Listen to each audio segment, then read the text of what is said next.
గ్రామ స్థాయి నుంచి మొదలెడితే ప్రతి ఒక్కరికి కూడా మీ కక్షలు మీ కార్పణ్యాలు మీరు తీర్చుకోండి అని చెప్పి గ్రీన్ సిగ్నల్ ఇస్తూ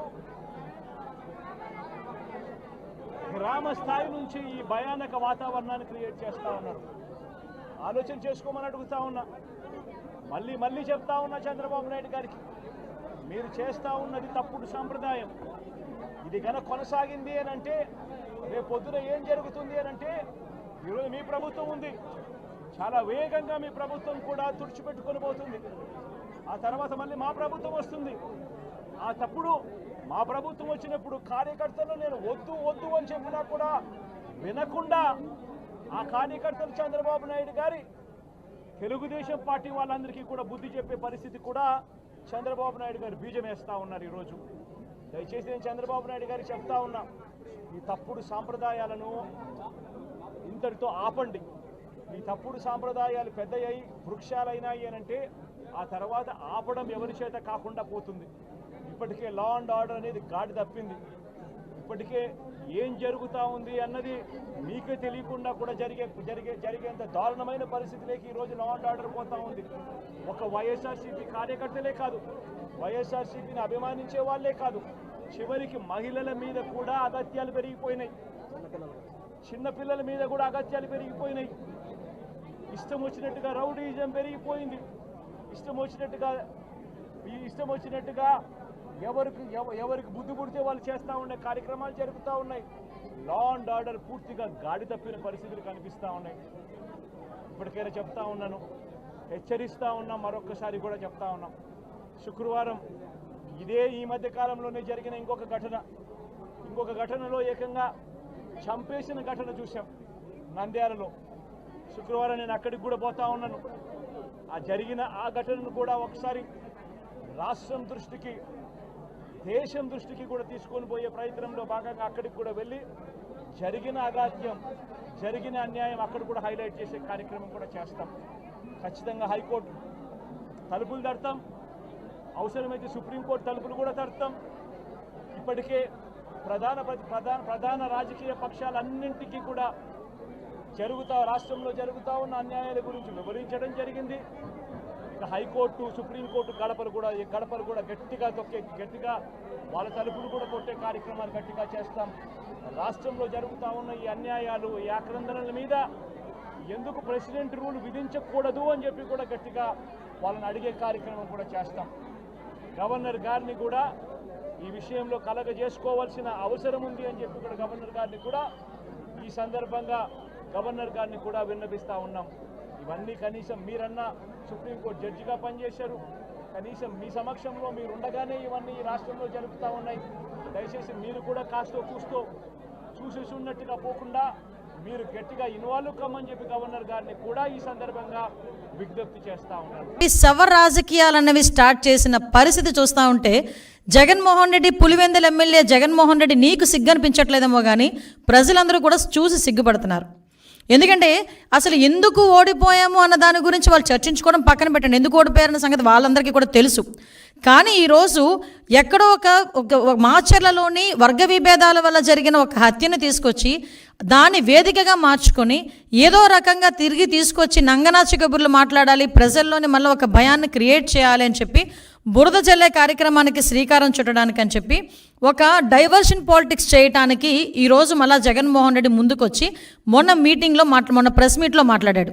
నిజంగా చెప్పాలంటే జగన్మోహన్ రెడ్డి ఆ రోజు మాట్లాడిన మాటల్ని బేస్ చేసుకొని ఈరోజు గవర్నమెంట్ ఎందుకు అతని మీద చర్యలు తీసుకోకూడదు? ఎందుకు నేను ఈ మాట మాట్లాడుతున్నానంటే ఆ రోజు జగన్మోహన్ రెడ్డి మాట్లాడుతూ చాలా ఎలిగేషన్స్ చేశారు. ఆ ఎలిగేషన్స్లో సుమారుగా 36 రాజకీయ హత్యలు జరిగినాయి ఈ 45 రోజుల్లో. దగ్గర 300కి పైగా హత్యాయత్నాలు, 35 ఆత్మహత్యలు అని చెప్పి ఏదో 560 చోట్ల ప్రైవేట్ ఆస్తులను ధ్వంసం చేశారని రకరకాలైన ఎలిగేషన్స్ అనమాట. 490 ప్రభుత్వ ఆస్తులను ధ్వంసం చేశారని, 1000 వరకు దౌర్జన్యాలు, దాడులు చేశారని ఫిగర్స్తో సైతం ఇచ్చారు. వీటన్నిటి గురించి పక్కన పెట్టు, 36 రాజకీయ హత్యలను మాట్లాడు. నీ దగ్గర డేటా ఉందా? డేటా ఉంటే నాకు ఇవ్వండి ఒకసారి. యాజ్ హోమ్ మినిస్టర్గా అడుగుతున్నాను నేను.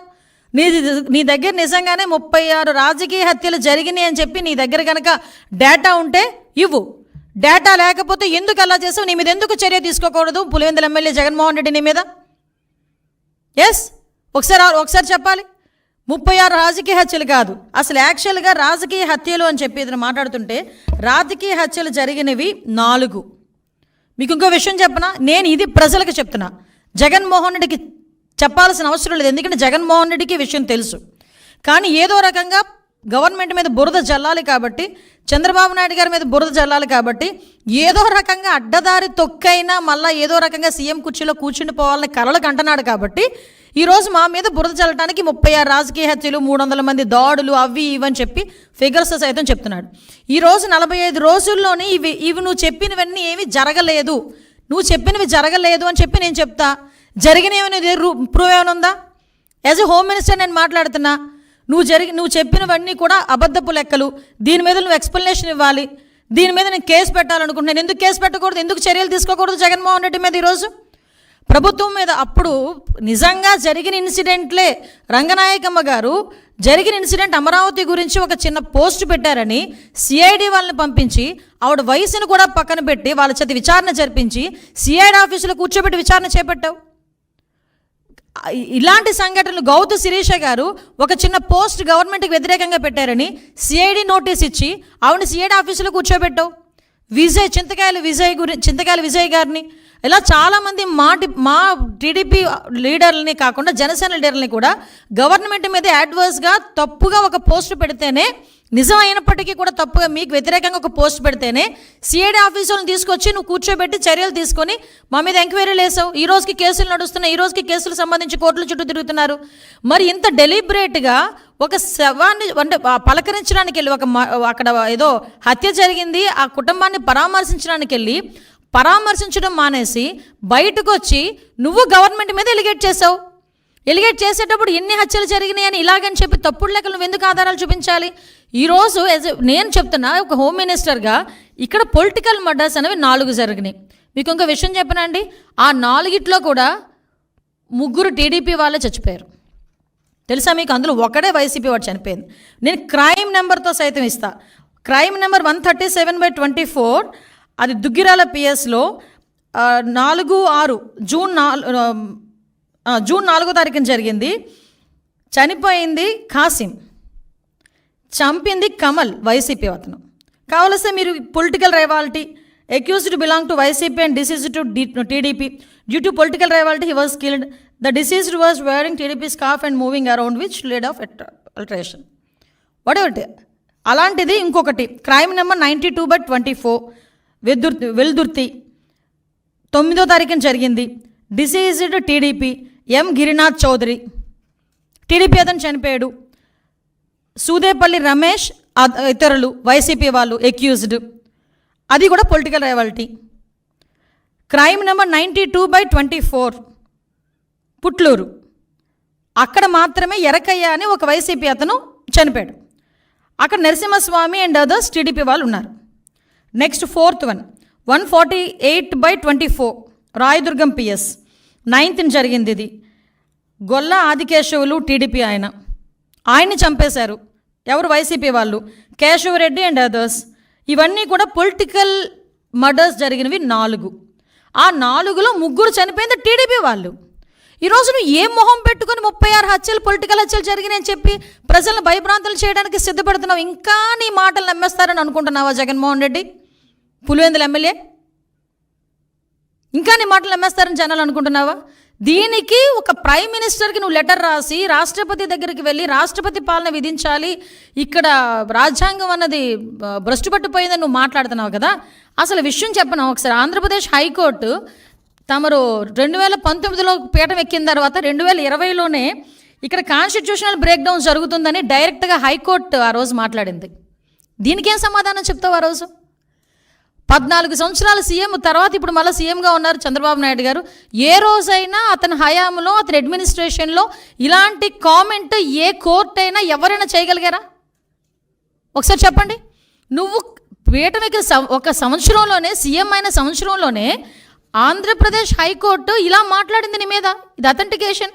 నేనేం వేగ్గా మాట్లాడట్లా, అబద్ధం చెప్పట్లా నీకులాగా. అంటే నువ్వు ఈరోజు పొలిటికల్గా మన కాన్స్టిట్యూషన్ బ్రేక్ డౌన్ అవుతుందని చెప్పి రాష్ట్రపతి పాలన విధించాలని ఏకంగా మాట్లాడుతున్నావంటే నీకు ఎంత తహతహగా ఉందో అధికార పీఠంలో కూర్చుని పోవడానికి నాకు అర్థం. అంటే అధికారం కోల్పోయి నెల రోజులకే ఏ రకంగానైనా దొడ్డిదారిని ఎలా అయినా వెళ్ళిపోవాలని ప్రజల్ని మభ్యపెట్టడానికి నువ్వు చేస్తున్న మైండ్ గేమ్ క్లియర్గా జనాలకు అర్థం కావాలనే ఉద్దేశంతోనే నేను ఈరోజు ప్రెస్ ముందు కూర్చున్నా. ఈరోజు ఎవడైనా పరామర్శకి వెళ్ళి అమ్మ ఎలా జరిగింది, ఎంతమంది పిల్లలు, ఏంటి నీ పోషణ ఏంటి, నా మనిషివి కదా, నీకు ఎంత కాంపన్సేషన్ పార్టీ నుంచి ఎంత కాంపన్సేషన్ ఇస్తాను, ఇలాంటివి మాట్లాడాలి. అతగాడు ఏం మాట్లాడాడండి? నీకు అమ్మఒడి వచ్చిందా, అమ్మఒడి నేను ఉంటే ఇచ్చేవాడిని, వసతి దీవెని ఇచ్చేవాడిని, ఇప్పుడు చంద్రబాబు నాయుడు గారు అవన్నీ ఇచ్చారా, అవన్నీ అయినాయా, ఇవన్నీ మాట్లాడతాడు ఎవడైనా? మైండ్ దొబ్బిందని తెలుసు, మరీ ఇంతలాగా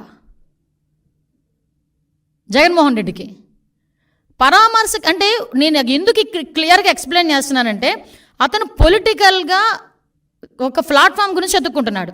దానికి మాచర్ల అనే ఇష్యూని క్రియేట్ చేసుకున్నాడు. వినుకొండ అనే ఇష్యూని క్రియేట్ చేసుకున్నాడు. ఆ వినుకొండలో జరిగిన ఇన్సిడెంట్ గురించి పర్టికులర్గా దాని మీద ఏదో రకంగా వెళ్ళి బురద జల్లాలనే ఉద్దేశంతో అతను వెళ్ళి అక్కడ మాట్లాడాల్సిన మాటలు మానేసి హత్య జరిగిన చోట రషీద్ గురించి మాట్లాడడం మానేసి, రషీద్ గారి తాలూకా కుటుంబం గురించి మాట్లాడడం మానేసి ఫోటోలు చూపిస్తున్నాడు. ఎస్, నేను ఉన్నట్టే ఫోటోలు చూపించావు. ఫోటోలు చూపించినప్పుడు ఏం చెప్పావు? ఎమ్మెల్యే గారి భార్యకి కేక్ తినిపించావు, 10 సార్లు నొక్కి చెప్పావు. మా వాళ్ళు సోషల్ మీడియాలో వేస్తున్నారు, భారతి గారితో ఫోటో ఉంది అతనికి సెల్ఫీ. మరి ఎమ్మెల్యే గారి తాలూకా ఒక్క జిలానీనే హత్య చేశాడు, జిలానీనే అరెస్ట్ చేశారు, మిగతా వాళ్ళందరినీ ఎందుకు అరెస్ట్ చేయలేదు, ఇతనితో ఇంతమంది ఫోటోల్లో ఉన్నారు అని నువ్వు అన్నప్పుడు భారతి గారిని కూడా అరెస్ట్ చేయాలా? నిన్ను కూడా అరెస్ట్ చేయాలి. ఎందుకంటే నీతో కూడా సెల్ఫీ ఉంది, నేను చూపించమంటే చూపిస్తా. భారతి గారితో సెల్ఫీ ఉంది. ఎందుకంటే ఇంతకుముందు మీ పార్టీలో చాలా యాక్టివ్ పార్టిసిపెంట్ కదా. వాళ్ళ మధ్యలో ఉన్న వర్గ విభేదాలతో ఒకరినొకరు అక్కడ చంపుకోవడం అనేది తప్పు.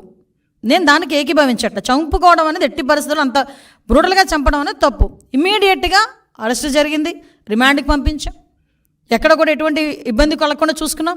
నువ్వు వెళ్ళి రెచ్చగొడుతున్నావు, మళ్ళీ అక్కడికి వెళ్ళి వినుకొండ నువ్వు వెళ్ళి అక్కడ రెచ్చగొట్టి నువ్వు మళ్ళీ తిరిగి మాట్లాడితే పరిస్థితి వచ్చిందంటే ఒకసారి నీ తాలూకా మైండ్ సెట్ ఒకసారి ఆలోచించు.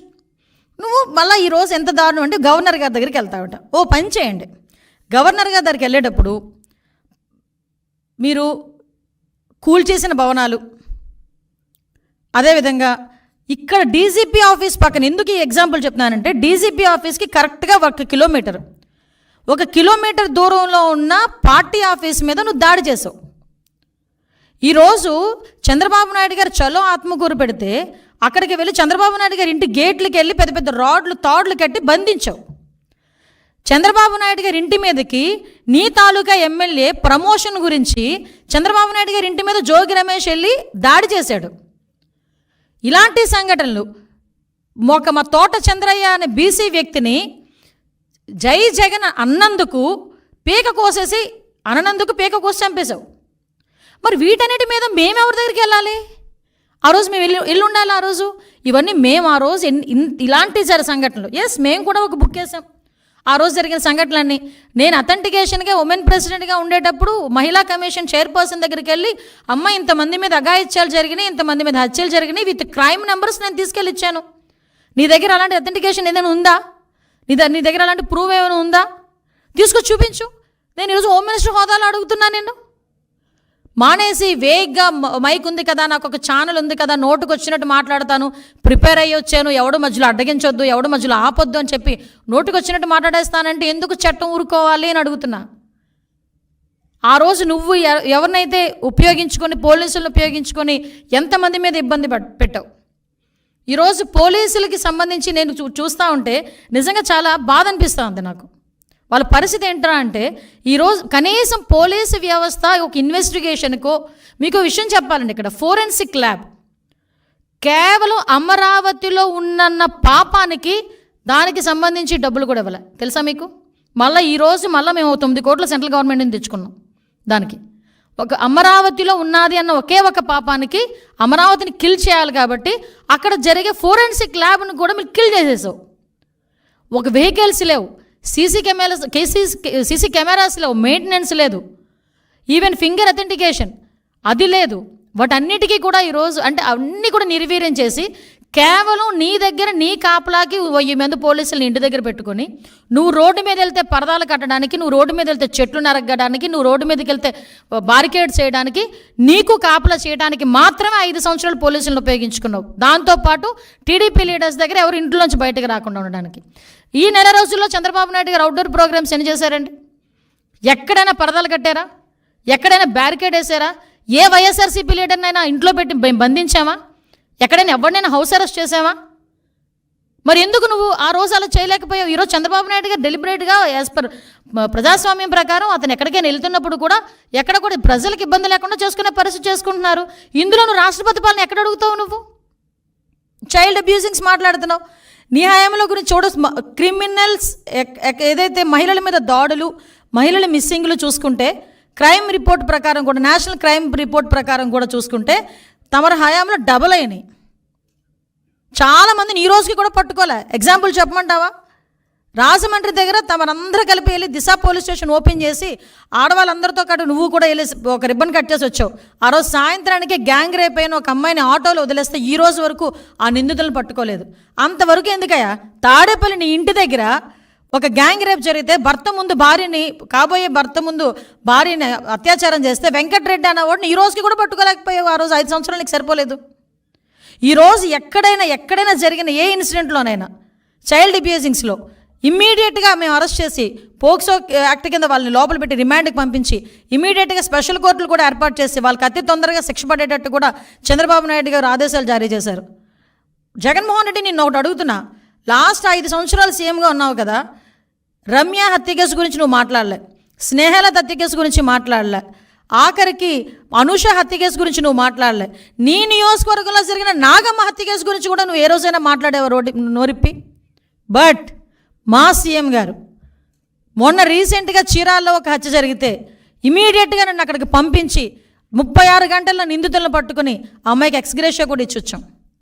ఇప్పుడు కూడా చైల్డ్ అబ్యూజింగ్స్ ఎక్కడైనా జరుగుతున్నాయి, చిన్నపిల్లల మీద అఘాయిత్యాలు జరుగుతున్నాయి అని సంఘటన తెలిసిన వెంటనే నాకన్నా ముందు ఆయన స్పందిస్తున్నారు, ఆయన మాట్లాడుతున్నారు పోలీస్ డిపార్ట్మెంట్ వాళ్ళతో. అది అడ్మినిస్ట్రేషన్ అంటే. అసలు ఏ రోజు కూడా ఈవెన్ గాంజా మీద కానీ, చిన్నపిల్లల మీద హత్యలు రేపుల మీద కానీ ఏ రోజైనా హోమ్ డిపార్ట్మెంట్ని కూర్చోబెట్టి ఒక రివ్యూ అయినా చేసావా?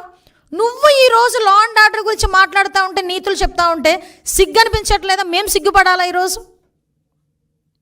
ఇది నేను ప్రజలకి చెప్పాలి ఈ విషయాలన్నిటి. నేను ఎంత దారుణంగా మా మీద బురద చల్లడానికి, మన మీద బురద చల్లడానికి. ఎందుకు మన అన్నారంటే, ఈరోజు ప్రజలందరూ కూడా మ్యాండేట్ ఇచ్చి ఈరోజు చంద్రబాబు నాయుడు గారిని కూర్చోబెట్టారు. అంటే చంద్రబాబు నాయుడు గారి మీద ఒక మాట మాట్లాడుతున్నారంటే ప్రజలందరి మీద కూడా మాట్లాడినట్టే. చంద్రబాబు నాయుడు గారు is not a common man. CM ఆయన, రాష్ట్ర ముఖ్యమంత్రి, ప్రజల చేత ఎన్నుకోబడిన రాష్ట్ర ముఖ్యమంత్రి. మీకు ప్రూవ్ ఉంది, మాట్లాడండి, మేము సరిదిద్దుకుంటాం.